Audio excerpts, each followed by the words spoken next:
네, 곧 제2회 세계 한인 과학기술인 대회를 시작하겠습니다. 국제회의실장 밖에 계시는 분들, 내외 귀빈 여러분들과 참석자 여러분께서는 모두 입장하시어서 자리에 착석해 주시기 바랍니다.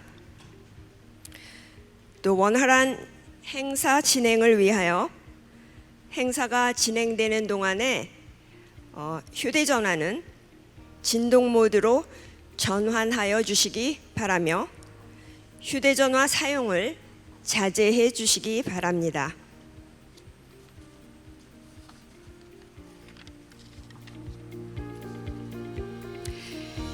제2회 세계 한인 과학기술인 대회를 위해 참석해 주신 여러분, 안녕하십니까?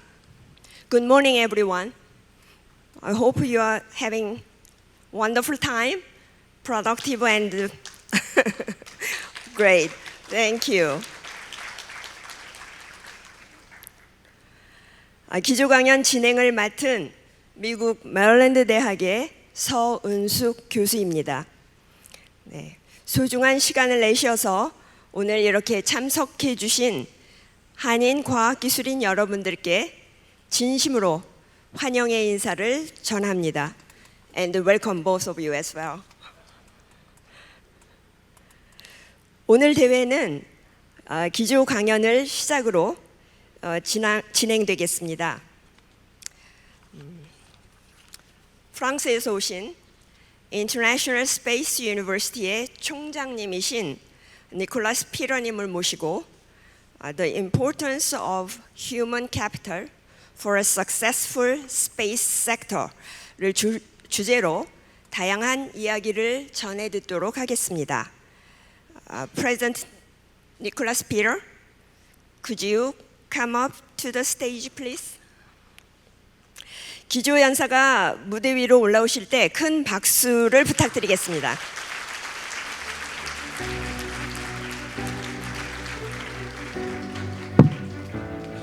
Good morning. Thank you very much for having me here today. Thank you, Mr. President, dear guests. I'm really honored to be here today. And I will share with you some of my reflection on the importance of human capital for a successful space sector.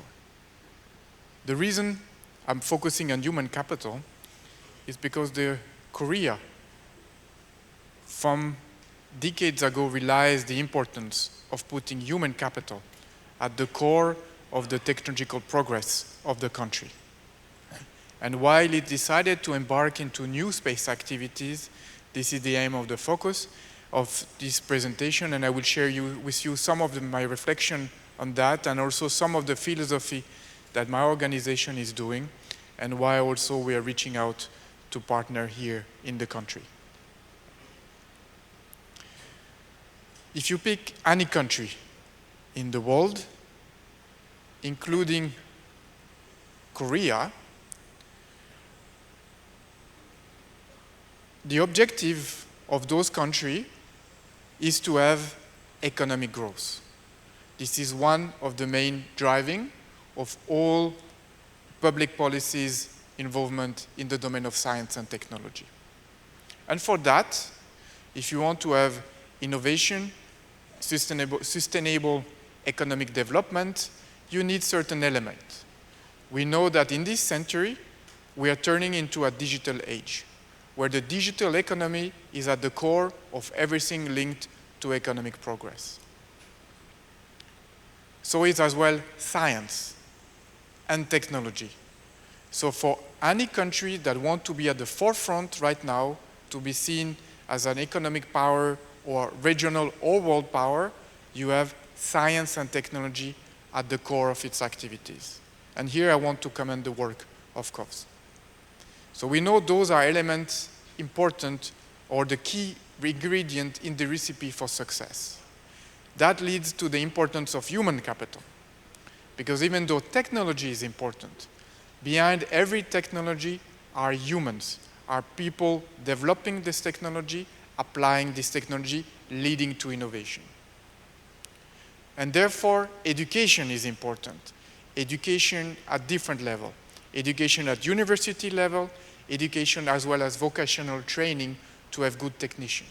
So we need the complete spectrum of activities to make sure that a country can be at the forefront of science and technology. And science and technology has been like those clouds that have been provided snowflakes, important, because they have time over time accumulated. And they accumulated and created these ice sheets, like what you have, for instance, in Antarctica or the North Pole. So slowly, snow layers after layers after layer creates these gigantic ice sheets. But we are living in time of global warming.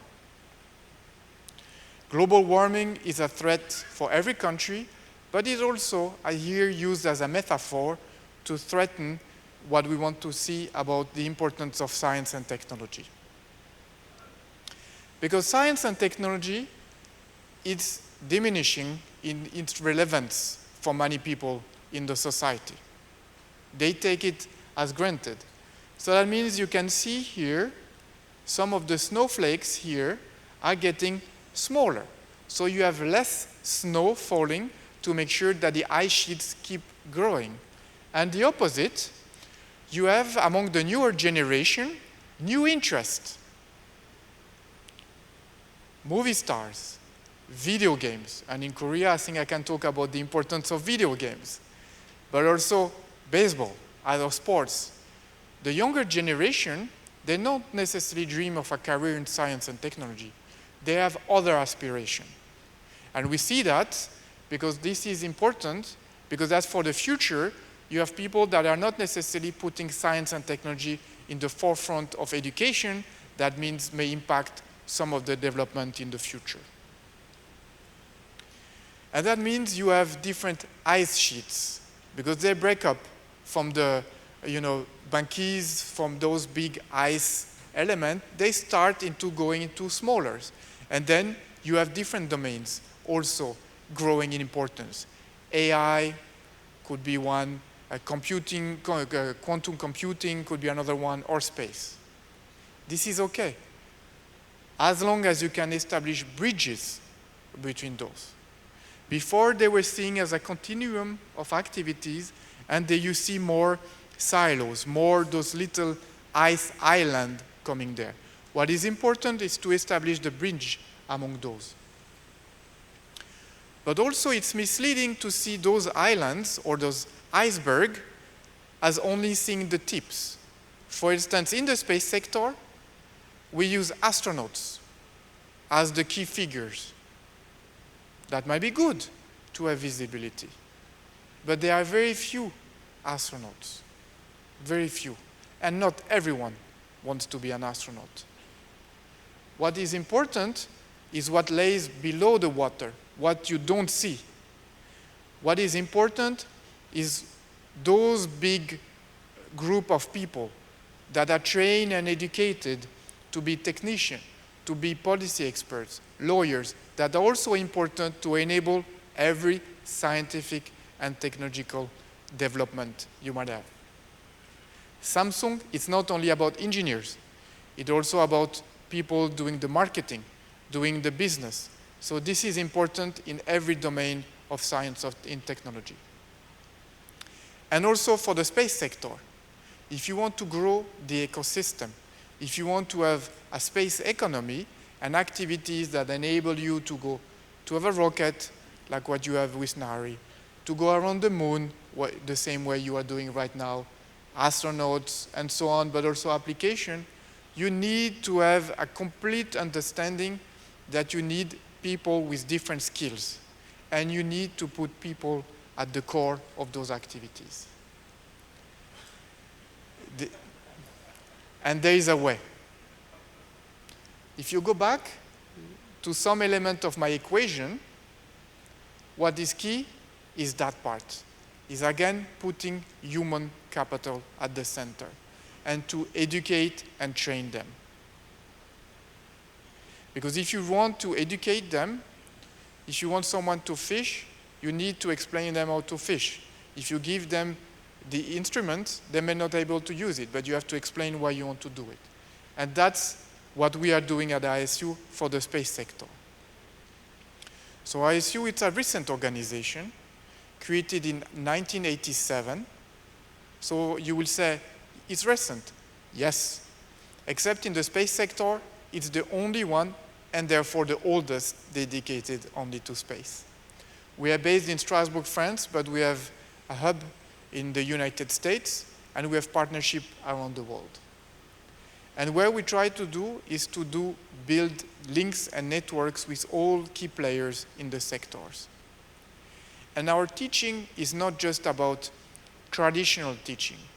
We put at the core of our activity 3 important elements. Everything is international, it's interdisciplinary, and it's intercultural. If you want to cooperate with international partners, you need to be able not only to speak the same language, often English, but you need to understand each other. That means an engineer needs to be able to talk to a lawyer. A lawyer needs to understand what the engineer also wants to do. And that goes on for many different businesses and activities. Each of those fields have their own culture. But if you want to work with international partners, you have to understand the culture of your partner as well. Because otherwise, even if you have the best technology, you will not be able to accomplish the mission you want to do. We have right now more than 5,600 alumni in over 110 countries. And in different parts of the space sector, head of space agencies, astronauts, but also normal people. So it's the largest global network in the space sector. And something that is important, people coming and studying and working with us stay in the sector. So this is a map that shows where our alumni are coming from in orange. You can notice there are parts, especially in Africa, where there is not so good coverage. But be reassured that we're working on finding ways to be able to bring everyone into the space sector. And in partnership with a private donor that gave a full scholarship to one future student from Africa and the United Nations, we will be able to provide the means to have someone from Africa coming. So the UN will pay the travel, the partner will pay the tuition fees, so we have someone from Africa, a competitive grants, competitive scholarship, but to attend our program.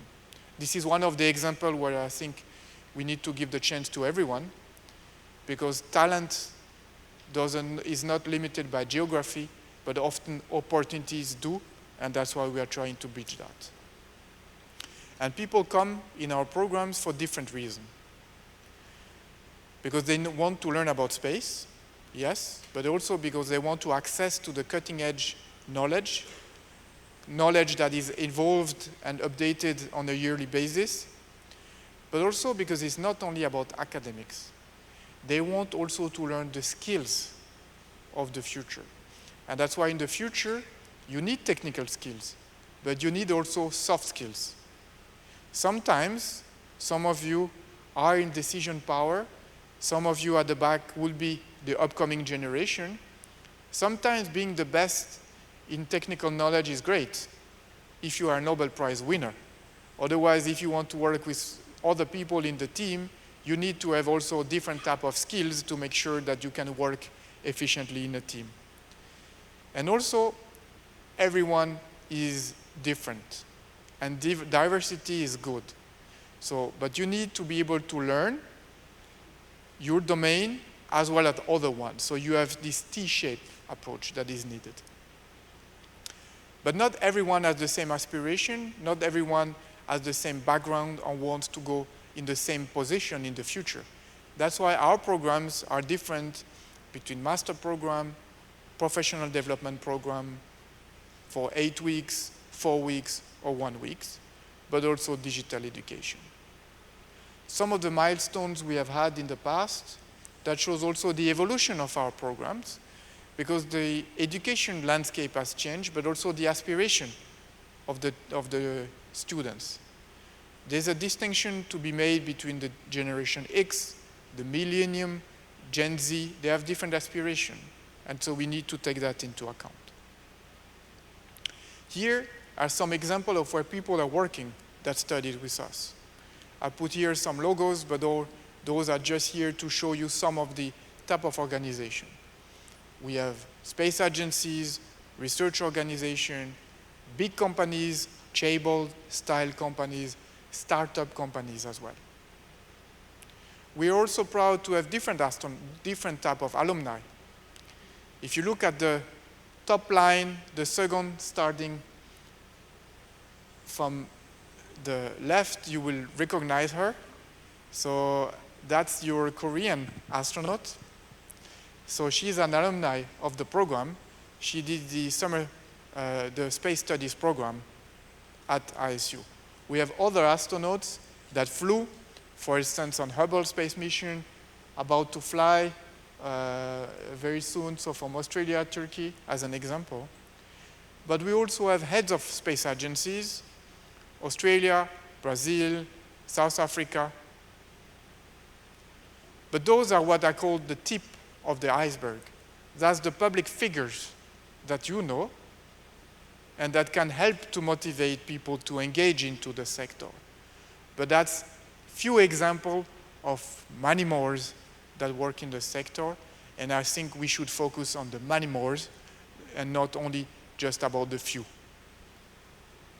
Because that's something that I'm more impressed of the alumni from ISU, is that the one that started to create companies. Here, it's example of some of the companies that have been created. Some of them are in the NASDAQ in the United States, in the stock market. So while we have only 5 or 6 astronauts, we have hundreds of companies that have been created by people that studied in our program in the space sector. And I think that's what is important, because that goes back to the first element of my equation. Every country wants to provide socio-economic benefits, economic growth, putting technology at the forefront. This is enabled because of people that have been trained and educated and willing to take the risk to develop it. So I will show you some of our programs. Our master program is 12 to 18 months, and here the core is again interdisciplinary. You have engineers coming, you have scientists coming. They still need to take classes on law or policy or businesses. But the same thing, you have people that are not technical-minded people. They need to take classes to help them to raise their level in those elements so that they have at least a basic understanding of orbital mechanics, and then that way, after that, they can build upon. Because if you want to be able to build career success, you need to have good foundation, and you need to build element after element. That's why they also try later on to specialize depending on the area of expertise and where they want to go. We also have a program with a partner in Australia, the University of Southern Australia, where we do a 4-week program that is in their summer hemisphere program, so it's January and February. So since 2011, we partner with the University of South Australia. That's soon gonna merge in Adelaide to have the biggest university in Australia. So we are happy about this long-standing partnership with them. And here is the same, also different type of education, from lectures to hands-on to teamwork. Because teamwork is important. On your own, you can go fast. If you want to go far, you need to bring someone, you need to bring a friend, and that's why it's important. But one of the major elements that we are famous for is our space studies program. So we have had, over the years, 36 programs. So every year, this program changed from location to location. Last year, we were in Brazil. The year before, we were in Portugal. And this year, we're in the United States. Here you can see where the places are over years where places have been held. So you can see North America and Europe being very visible. And in these 8-week programs, again, we have different domains that have been taught, from management to engineering to science, where people get first-hand experience about the dynamism about space. But again, we are putting humans at the core of this education. So right now, the current course is being held at Rice University in Texas, the place where President John Fitzgerald Kennedy did his famous speech, "Go to the Moon." That was in the Rice Stadium. And we are happy to have had the opening ceremony early June, where we had Senator Bill Nelson, the NASA administrator, addressing the class with a very nice speech. On site, we had the NASA Field Center also being there and addressing the cohort. And that's important because we have the largest cohort. We have 155 participants from 32 countries. So 32 countries are represented. And we have 155 people from around the world decided to come here to learn to network in the space sector. You have people from space agency, people from industry, research center, students, everyone working about space. And this is something that we are really proud of because that shows the importance. And next year, we're gonna host it for the first time ever in South Korea. So for my colleagues and friends from Korea, I hope you watched some of the newspaper coverage this morning. If not, go online and look. You will see we announced it yesterday. We're gonna host the program in Hanyang University. And we had, part of my team came in to do a tour in April to see different facilities, and we are really happy to do it and to host the next program in Hanyang University in partnership with COFTS as well, because we believe this is important for the country, because it will be able to motivate young people to be interested into science and technology, and in particular for space education, because you will have participants from the country, but also you will have other participants, maybe younger generation, that will see Korea is at the forefront of this type of activities, and that may motivate them to engage into STEM careers. Being from the space sector, if they go in space, I'm happy, but if they are going STEM in general, I'm also very happy. So that will be an opportunity, and also to create stronger ecosystem in the country. Use it as a beacon in the region as well, because since 2007, there has not been a space studies program being held in Asia. So this is also a testament of the ambition of the country, in the country, for the country, but also in the region. And that we hope we're gonna be able to make it a great success. So in summary, I hope I was able to convince you that human capital is critical to space, but also science and technology activities in general. And their education is a key ingredient. Education at university level, but also continuing education. Because maybe the thing that I've learned at school when I was graduating are still the same. But most likely, things have changed. And if you want to stay at the cutting edge, at the forefront, you need to be able to learn all your life, during all your career. So for the future generation sitting at the back of the room, learn, keep learning. I'm sorry to tell you, when you graduate with your exam, that's not the last exam of your life. You need to learn all your life. And you need also, to have an economy to grow, a diverse pool of expertise and experience. So here, diversity is very important. And we need to be able to attract talents, but we need to be able to retain those talents. Science and technology is something that a lot of people are eager to engage into. But some of the younger generation might have different interests. They might see video games, sports, media industry as also being very appealing to them, which is okay. But we need to be able to make sure that those skills and experience that they gain in those domains can feed back maybe in science and technology. So we need to be able to establish those bridges to make sure that we can learn and thrive for the future. So with that, I wanted to close this keynote speech, and I hope I was able to convey you with the message that you have to learn all your life, and that's important.